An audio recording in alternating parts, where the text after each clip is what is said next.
Hey everybody, it's Connor. Look, I don't have a lot of time today. I'm not going to mess around. I'm going to tell you exactly what you're about to listen to. You're about to listen to the Transformers 1 episode of the Hoopercast. This is actually the first episode of the new year, so Happy New Year. I'm recording this on New Year's Eve, which is the same day that you ought to have listened to the best movies of 2004. I hope you enjoyed that because I enjoyed watching those movies. Some of them, not all of them. Some of them are quite bad, but not the ones that made the list anyway. Those are quite good. Anyways, yes, it's January 3rd. This is the Transformers 1 podcast. I hope you enjoy it. We had another special guest on here. This is another episode with Amelia. So, enjoy Transformers 1.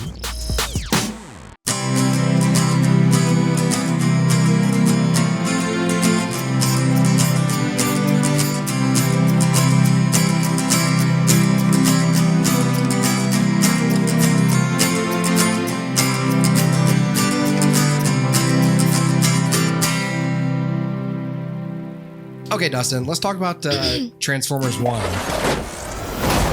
For thousands of years, we have been at war. But before, we were enemies. We were like brothers. You ready? Always ready. Let's punch in. Hey, watch where you're going! What did you say? It's not like he can transform. Hey, Darkwing! Don't. My finger can transform. Guess which one?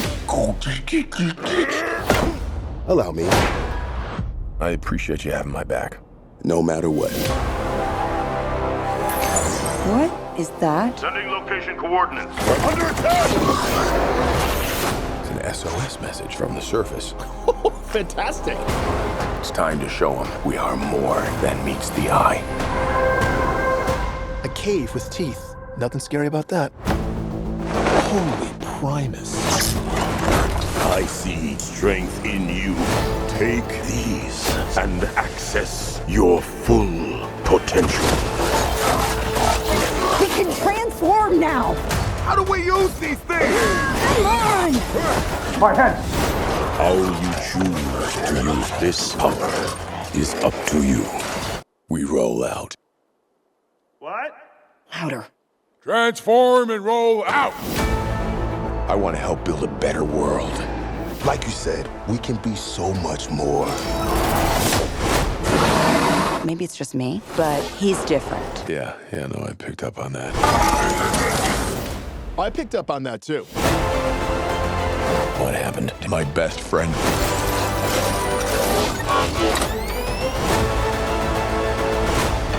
Burn it down! All of it! We have to stop him.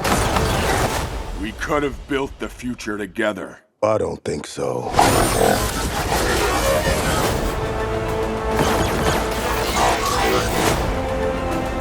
Decepticons!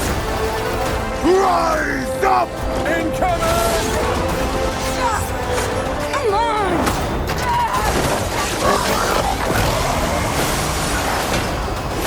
Awesome! That's what I'm talking about.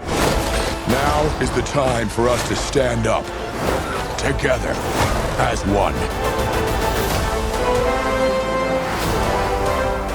Transformers 1 was directed. We all saw this. Amelia and I and Noah watched this last week as well.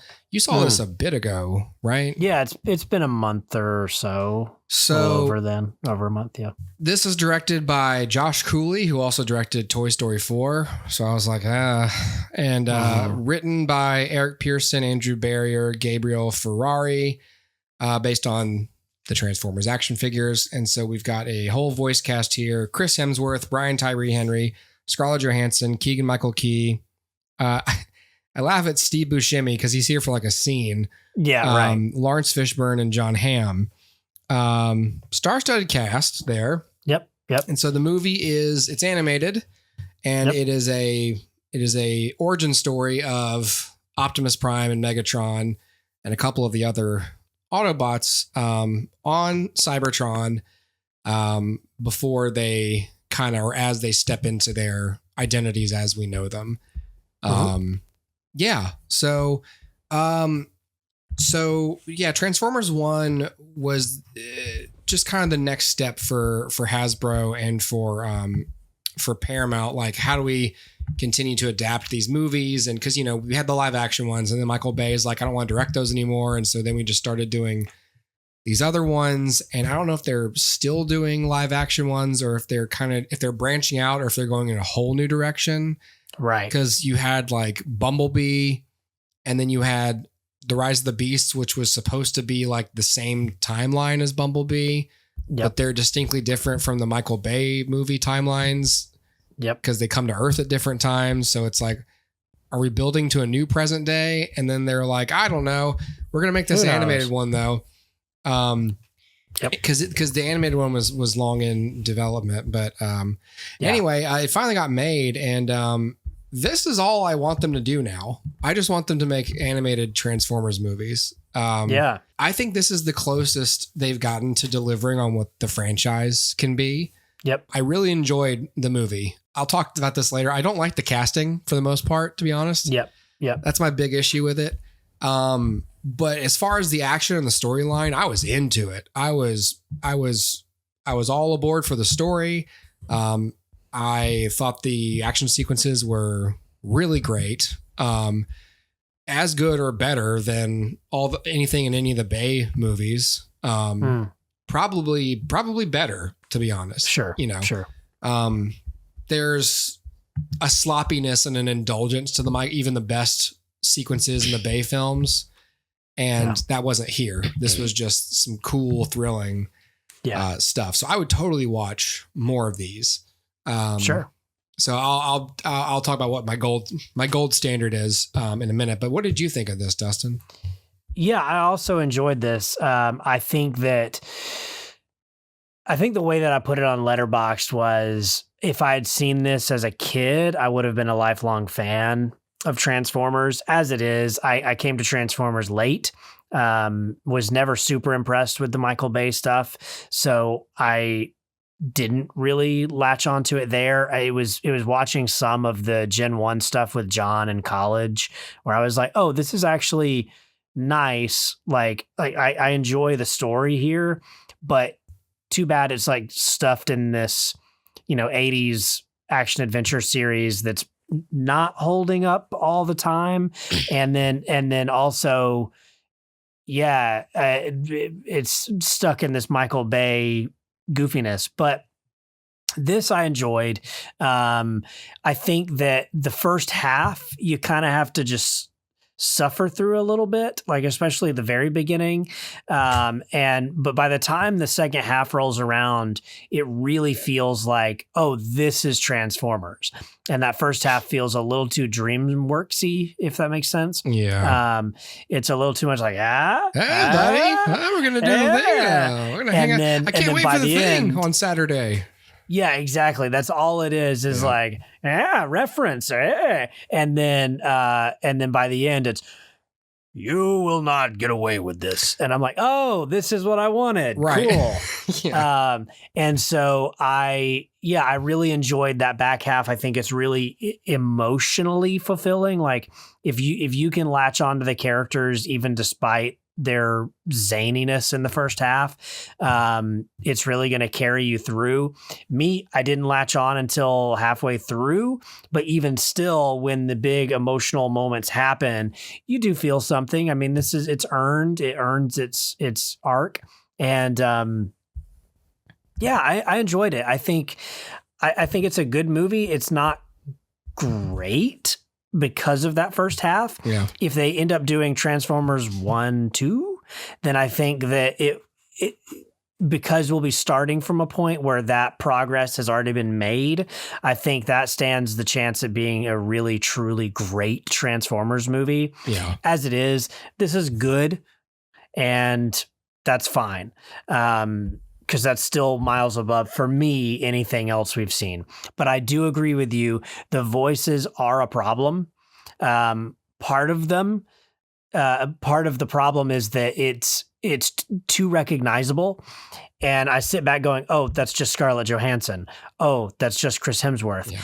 And even though he's doing his best, American Chris Hemsworth, you can still tell, and it's still Chris Hemsworth. And then Keegan-Michael Key obviously is just Keegan-Michael Key. But for me, like Brian Tyree Henry stole the show. Yeah. I thought he did a really good job both as D16 and then as Megatron. Yeah. I think he did a really good job balancing that and showing the transition of it. Yeah. It happens suddenly story-wise for Orion Pax.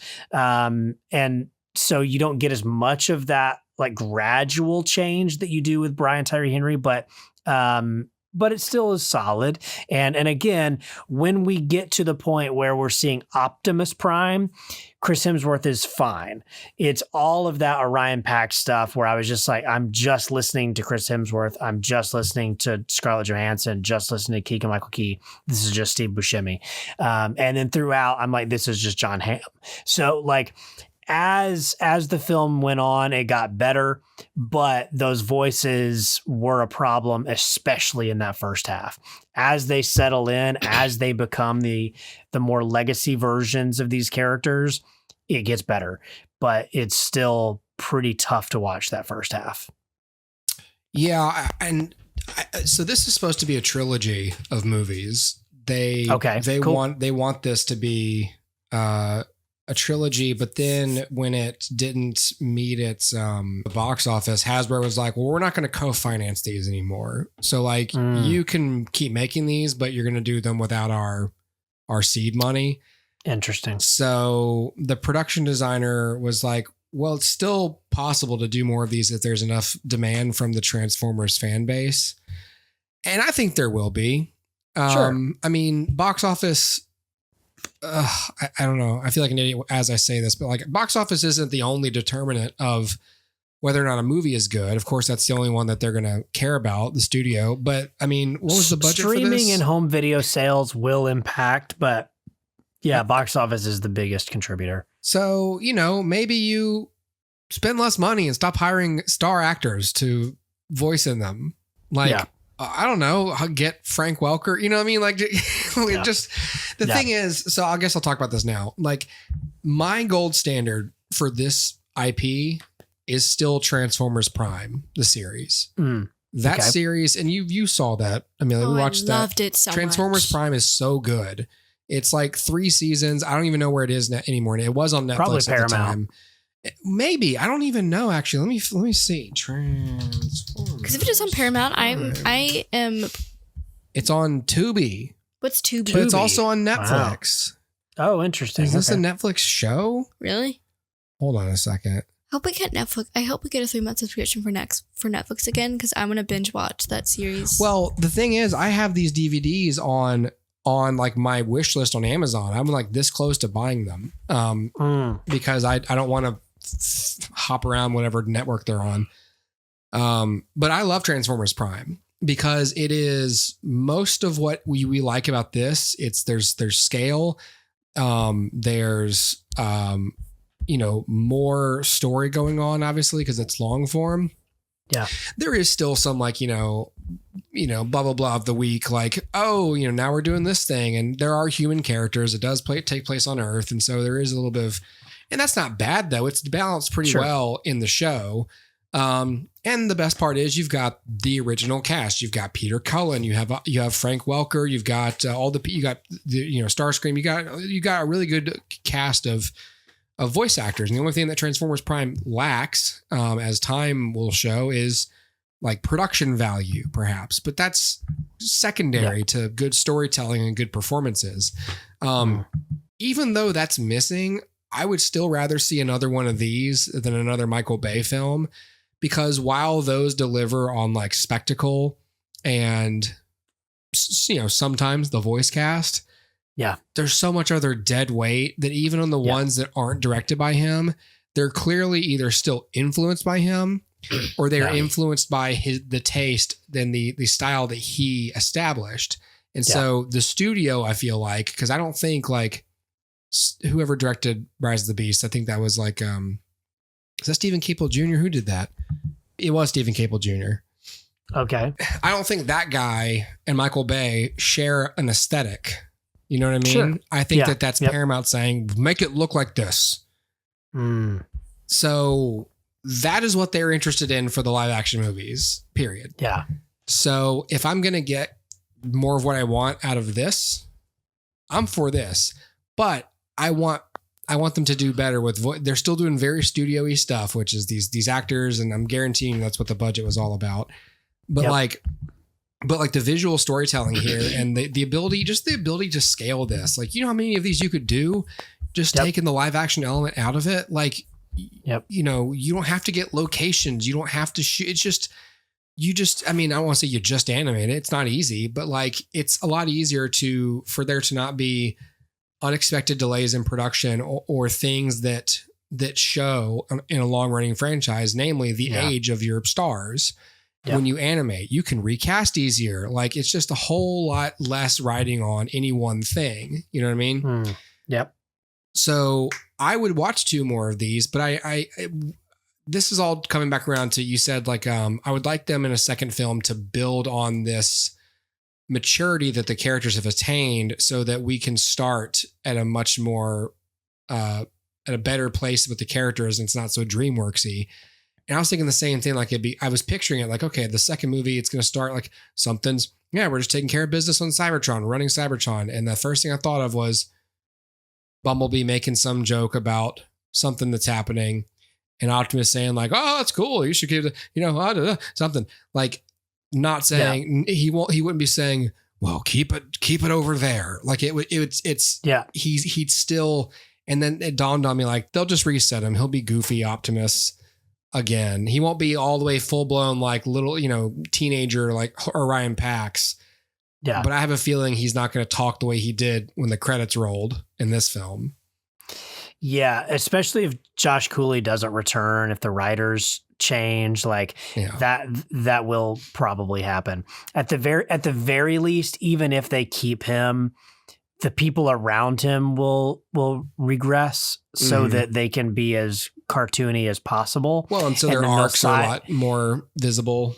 And then they'll sideline Optimus in the first half so that they can still have that goofy whatever.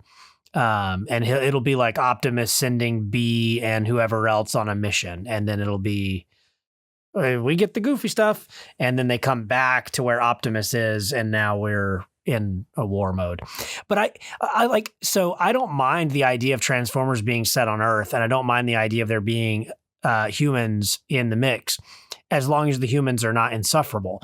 The problem is they have been, because it's Michael Bay. But I do like this idea of this trilogy, this new Transformers 1 trilogy being set all on Cybertron. I think that's really cool and makes it unique. Like, it sets it apart from the live action movies because it's clearly set somewhere different. So yeah, I hope they stick with this and give us more of this. Agreed. If they need to put this straight onto Paramount Plus, so be it. So be it. Because at this point, I really don't care how I get good movies. And if I'm going to get good movies that are not given wide distribution to save the studio money, then that's fine. Yeah. Because I'd as soon as I saw the numbers for this and I was like, oh, this didn't do well. Like that's absurdly what told me like, this is the right direction for the story. Like, of course this didn't perform commercially well. Why would it? It was the better story. And my brain interpreted that as they didn't make silly compromises.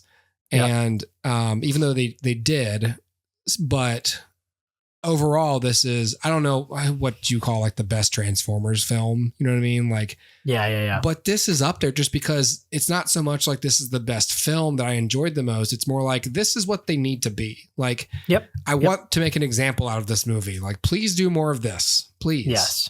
And if you can get Peter Cullen to come back in and take over, that's even better. I don't think they will. I think that Lorenzo de Bonaventura is like, if you look at any article from that guy about this movie, he's like so jazzed about, that's not a pun. Jazz. He is so excited about Chris Hemsworth being Optimus Prime. And he's like, he's going to sound like Peter Cullen and it's going to be great. And it's like, okay, well, Lorenzo. Why not just get Peter Cullen? Whatever, like. Yeah, right. So he's going to grow into it. And it's going to transition to, and Scarlett, she's great too. Like that was like one of the quotes, and it was like, okay, yeah, she is. Sure. But I'm with you. Like, there's no reason she had to be. She didn't bring much to this role, and I love Scarlett Johansson. When am I going to hear like the personality in her character that sort of tells me why she was cast? And as far as I can tell, from what I've been reading and from the performance, I feel like it seems like this says that Chris Hemsworth texted her and was like, "Hey, you want to be in this?" And she was probably like, "Yeah." What's it pay? Yeah. Hey, you want to make some money? Yeah. Okay. Friend. Yeah. Why not? Hey, do you want to work while everyone's sick with COVID? Yeah. Sure. That'd be great. Hey, do you want a job? Yeah. Okay. I loved the one part where, what's his name again? Oh yeah, Megatron. Like sort of, just like pushed Orion Pax like down, like he just like let go of him. Yeah. And then I love like when he like reached, when he like went to the core of the planet. Primus. Yeah, and I just loved how dramatic it was. Yeah. I don't normally like dramatic scenes, but I just like loved him, like when he says, Orion Pax. No. Yeah, and he says, Optimus. I can't do it. Arise. You can do it. Yeah. Optimus Prime. Yes, I love that part specifically. Yeah. And he just the eyes open. And then he just like punched his way up, just like like he was. Yes. like immediately like, all right, yeah. And then he just like beat up. Yeah. Yeah. Megatron.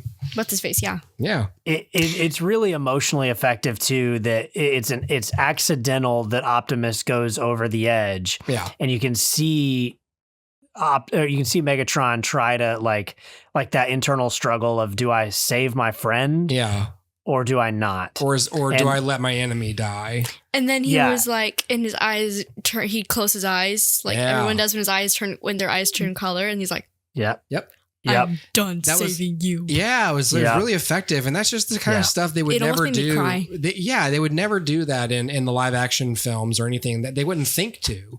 And that's just like that's just there's subtle character change, because like I don't even think his eyes were orange at the beginning of the film. I'm not positive, but like I feel like, and they do a great job of like subtly changing their appearance, right? Because they start with the one character design, and then when they get their cogs, they change a little bit, and so there's a little more of like stepping into their Gen 1 design, and it's not until they act like they're bigger than they actually are. Well, and then Orion becomes Optimus Prime, like he becomes a Prime, and so he transforms even larger because he has more status. And Megatron, in D16, takes the cog that Sentinel Prime stole from Megatronus? Yeah, I think so. Megatronus Prime, I think was his name. Yeah. And so then he becomes Megatron. So he basically takes the core of so they're both kind of primes. Optimus is the only real prime. Megatron is kind of like a usurped prime, but they both get a new core. The delivery I loved the most was so it's in that same scene. It's like the primes Primus has entrusted you with the future of Cybertron, and then he jumps up like 2 octaves. Do you know what I'm talking? You know what I'm about to say? Yes. He goes, Primus has entrusted you with the future of Cybertron and the matrix of leadership.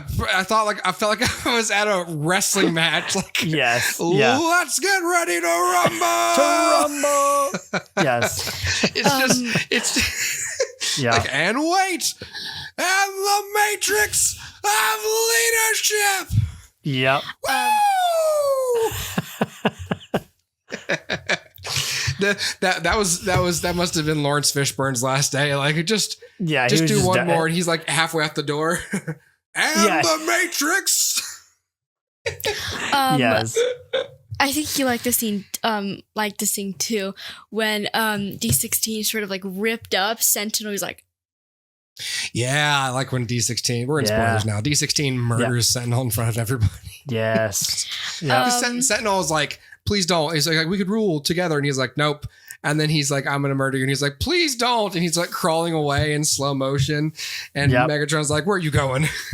Yes. I was on the couch. I was like, whoa. Right. It was cool. And my eyes were just like literally wide. I was like, well, and I kept thinking like, again, this is something you can do in animation. Like pretty, like you can do something that's pretty graphic, but because it's not a human being, it's totally allowed. Not graphic. Yeah.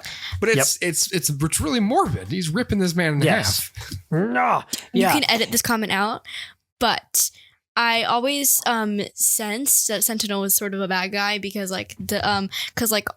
most stories I've watched, the main characters of the movie or TV show sort of, was like Sentinel was like their hero, and then like it just turns out the heroes are like the opposite of what they thought. Like that's the plot of every single like thing. There's a lot of stories where like the assumed hero and the mentor, we all look up to this guy. He's like everyone loves this hero, this character. It's always like, oh, he secretly is a villain. Or, and in the case of Transformers, like every time Sentinel Prime is depicted, he's a villain. And then when it was just really announced that he was a bad guy, I was like, I called it. Yeah. And it's not apparent right away, like if you don't know anything about these characters or whatever, and especially if you're a kid, you're just kind of like, okay, cool, Sentinel's, but then like you see him, as soon as you see him somewhere he's not supposed to be, you're like, wait a second. Hold on. Yeah. Why is he up here? Yeah. And then he explicitly is like, oh yeah, I killed everyone. And you're like, oh. Yeah. Okay.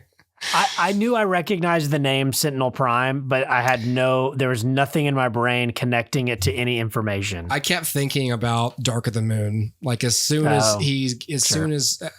Optimus doesn't fight Sentinel in this, but like, cause he's trying to keep Megatron from executing him. But in the Bay films, Optimus is bloodthirsty at that point in the movies. He's just like, I'm just so done with this. Like he's done being a peacekeeper. He's just cleaning up so he can go home. And at the end of that movie, he's just his tone is completely shifted. Like freedom is the right of all sentient beings. He's just like, get down here, Sentinel. Like he's just like, come down here right now and fight me. Yeah. And like it just occurred to me, is Sentinel's the one that Leonard Nimoy voices? Yeah, that's Leonard Nimoy. Oh, okay, there you go. Okay. Yeah, so he says you betrayed our race and you betrayed yourself. And he's like, Optimus, we could have ruled. And he's, no, Optimus. Yes. Yeah. Yeah, that's it. That's Transformers Prime. Nice. Yay. All right. I actually enjoyed it. Go figure. I thought I was going to hate this movie. All right. That's going to do it. That's the episode. Stay tuned next week. What do we got going on next week? Let me look at the calendar. Ooh, we don't know yet. Pretty sure I know, but we have not decided officially. So, gonna leave you in suspense there. That's how we do it. That's how we're going to do it here. All right. Have a good weekend. Enjoy January. And I'll see you next week in January as well. All right. Now I'm going to stop. Goodbye.